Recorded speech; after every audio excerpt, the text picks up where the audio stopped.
The envelope arrived in silence, thick, black, hand-delivered by an unmarked diplomatic courier directly to the presidential compound in Ouagadougou, embossed on the seal, Ordo ab Chao, order out of chaos.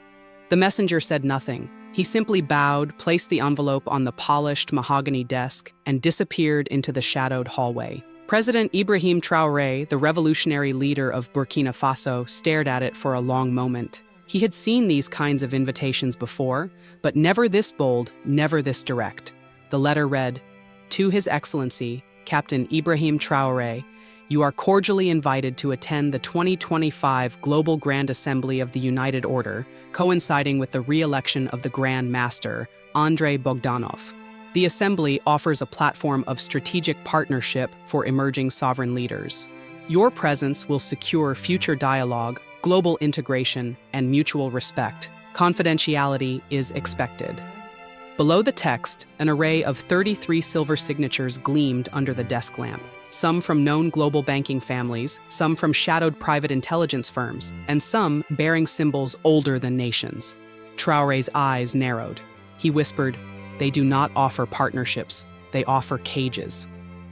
In a darkened war room below the palace, AES intelligence operatives gathered.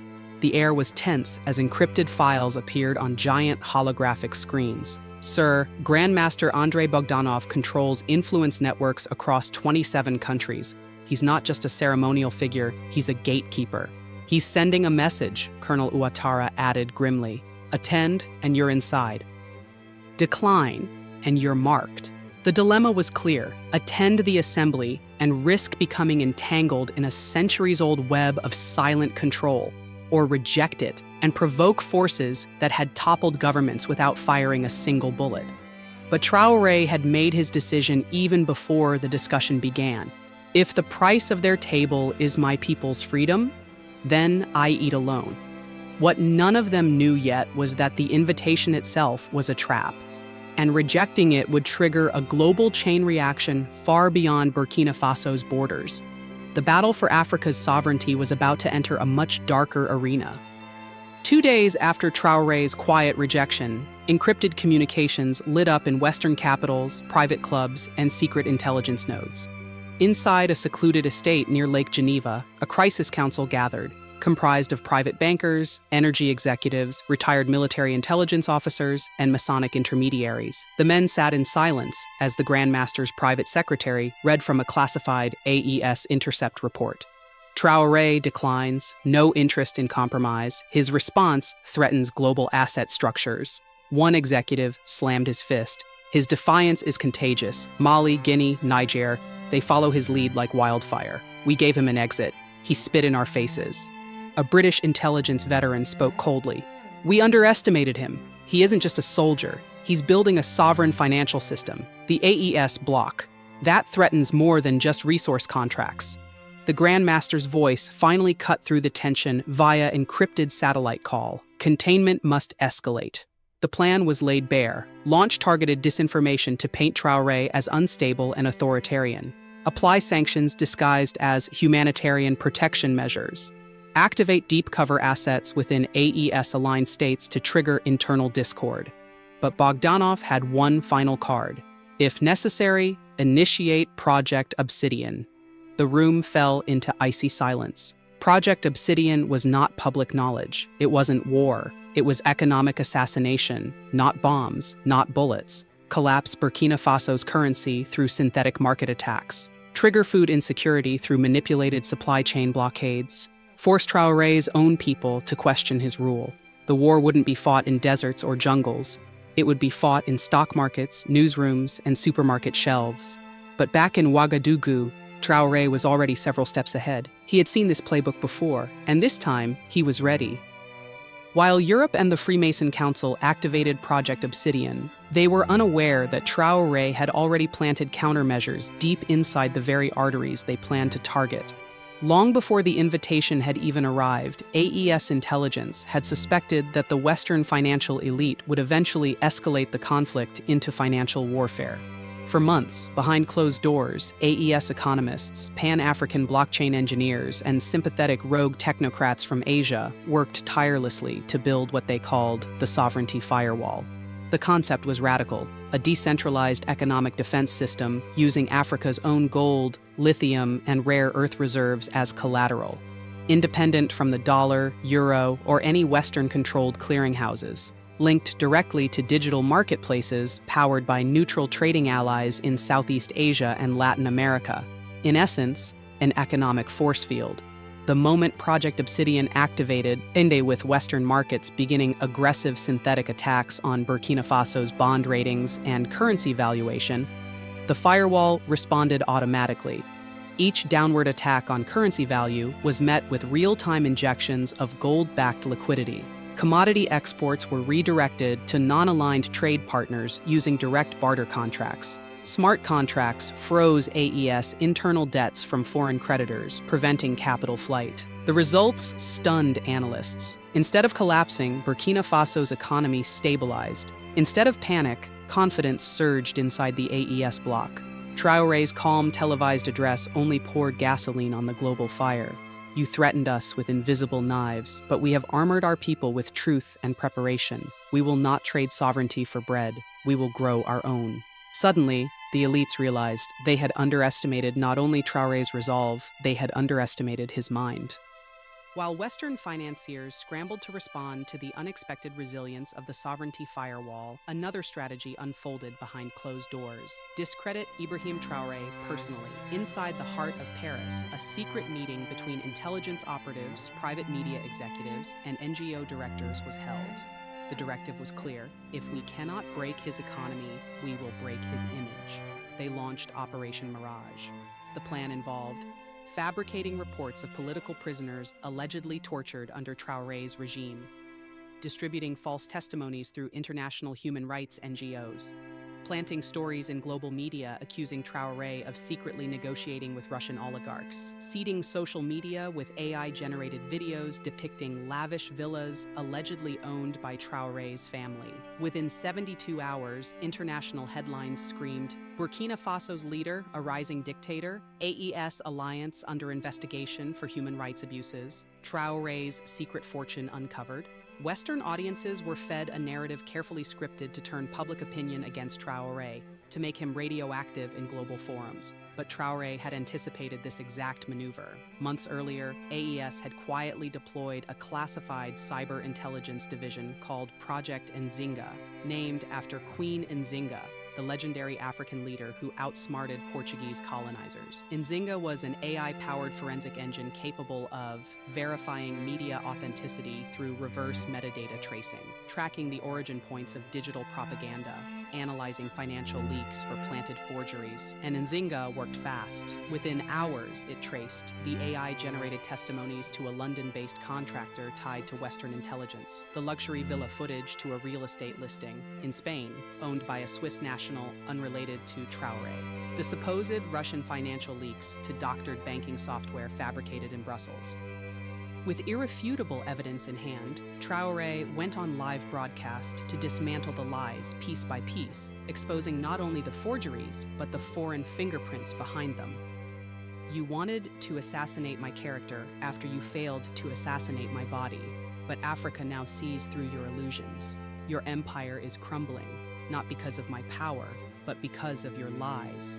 The public response across Africa was explosive. Chants erupted in Bamako, Dakar, and Niamey. "We stand with Traoré." Operation Mirage had collapsed, and the world watched as the narrative controllers themselves were exposed. The collapse of Operation Mirage was not just an embarrassment, it was a complete strategic failure for the global elites who had orchestrated the invitation, the trap, and the smears. Inside the private chambers of the Grand Assembly in Zurich, panic spread. Andrei Bogdanov himself, Grand Master of the Freemasons, watched the latest African media broadcast, where Traoré, with calm precision, dismantled every Western lie in real time. The room was tense. One of the senior council members finally spoke, his voice heavy. "The playbook is collapsing. He has flipped every attack into fuel for his sovereignty movement." Bogdanov's response was sharper. "You misunderstand. He's not playing defense. He's forcing us to reveal ourselves. Across Western capitals, the realization struck. Burkina Faso's economy hadn't collapsed. The AES bloc was growing stronger. Public support across Africa was hardening behind Traoré. What frightened the architects of global control most wasn't that Traoré had resisted, it was that his defiance was becoming contagious. Ghana was publicly debating full AES membership. Ethiopia proposed shared currency discussions. Kenya offered to join AES cybersecurity coordination. The dominoes were tilting, and behind every move, it wasn't just one man. It was an entire generation rejecting the old order. Behind the scenes, a new desperation emerged. If Traoré could not be destroyed by economic warfare, character assassination, or internal subversion, then only one option remained on their secret table: physical removal. An elite covert task force, long dormant, was quietly activated. The operation's codename, Black Orchid. The plan was brutal. Eliminate Traoré in a way that could be disguised as an internal AES power struggle to avoid international backlash. But what the architects didn't know was that Traoré's intelligence web was already inside their planning rooms. Because even as Black Orchid was being authorized, Traoré had already planted a double agent. The trap was being reversed, and the world was about to witness a masterclass in geopolitical chess. As the Black Orchid assassination plan moved into its final phase, the conspirators remained confident. Everything had been calculated: the timing, the logistics, the escape routes.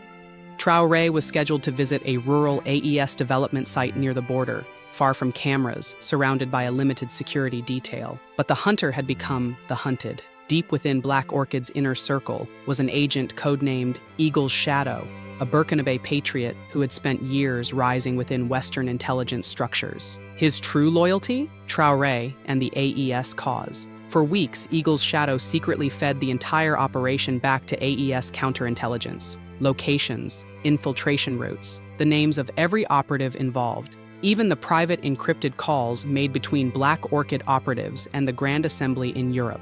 With this intelligence, Traoré's security forces flipped the operation. Instead of canceling his trip to the AES development site, he went anyway, knowing full well the ambush was waiting. But by the time Black Orchid operatives arrived under cover of night, they walked straight into an elaborate AES sting operation.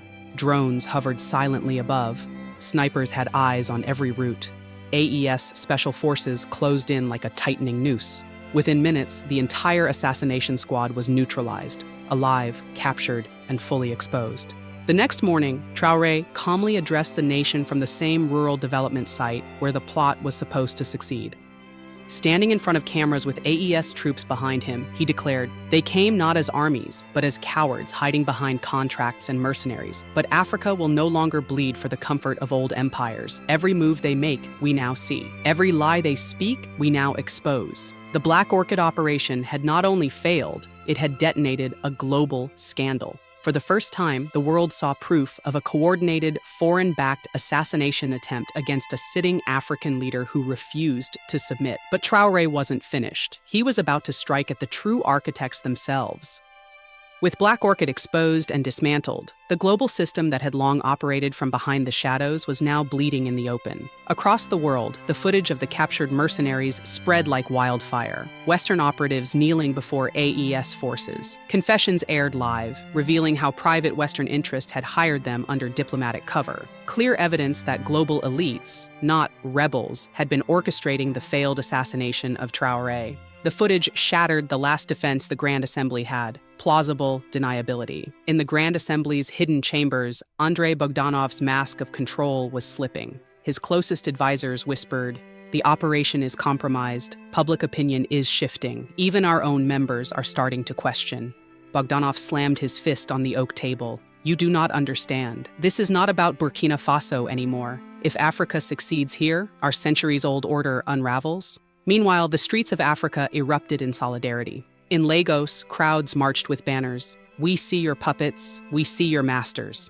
In Addis Ababa, students projected giant holograms of the arrested mercenaries onto government buildings. In Kinshasa, murals appeared, Traoré standing tall while shadowy Western figures knelt before him. The flame doctrine, once seen as radical, was now being openly adopted by multiple African states. Ghana officially entered trade negotiations with the AES bloc. Ethiopia pledged cybersecurity coordination under Project Nzinga.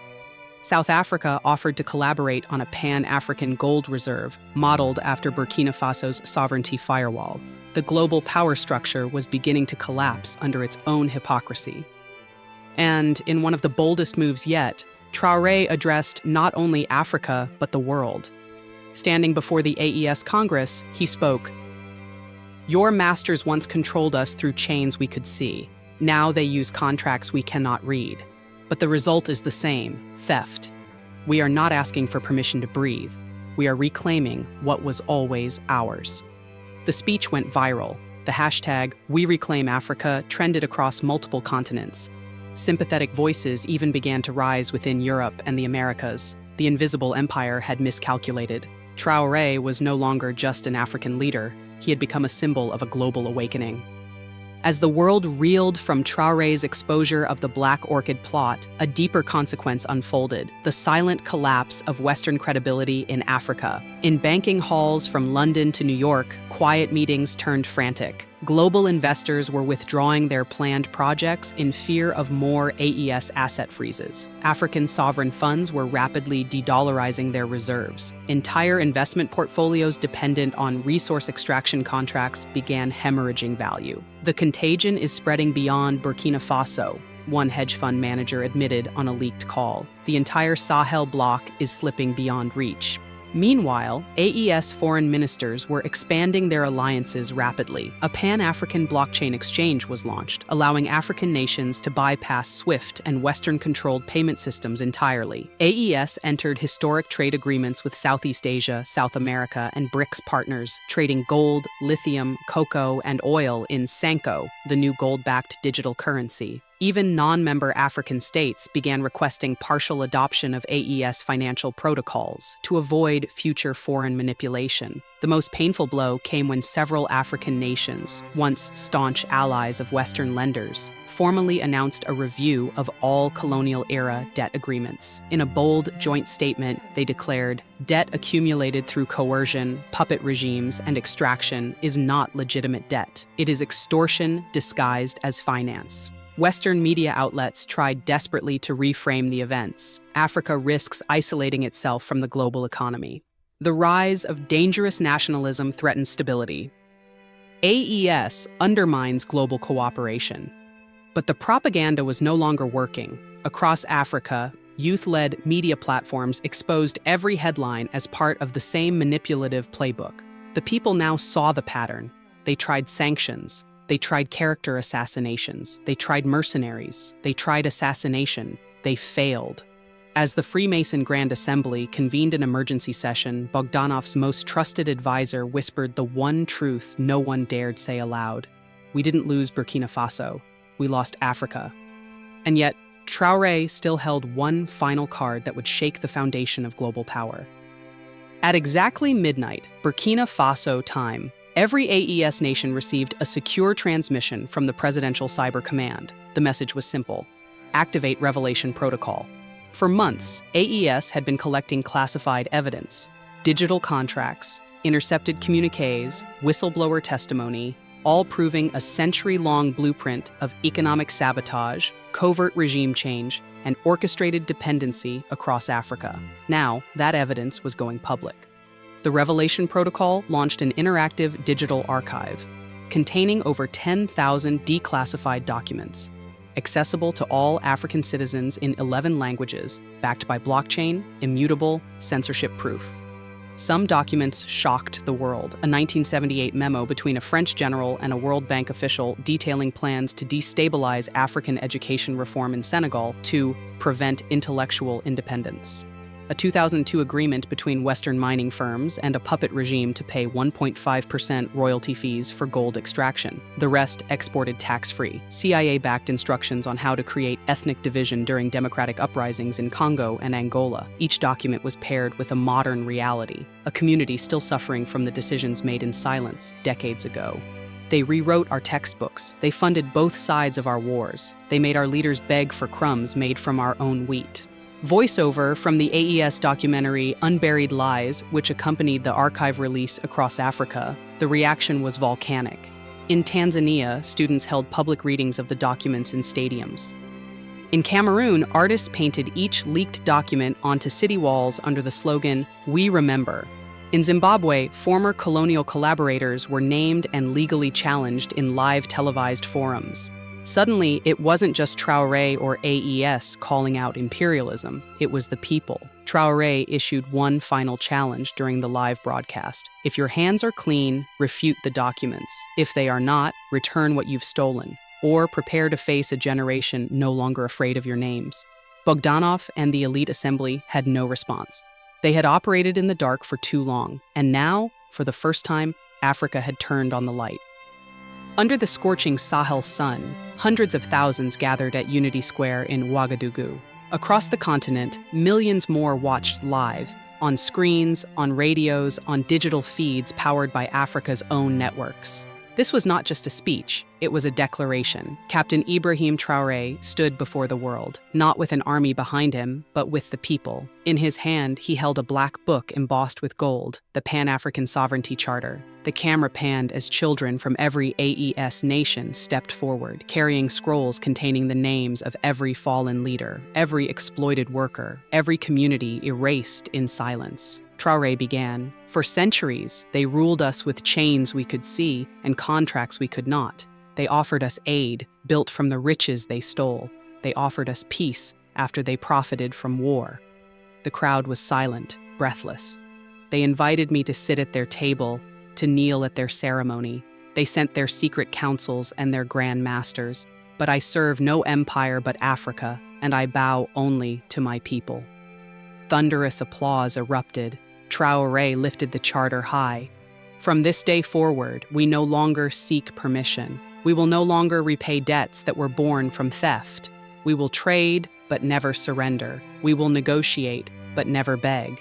And if any power seeks to destabilize us again, let this be known, Africa now stands united, and the lion is fully awake.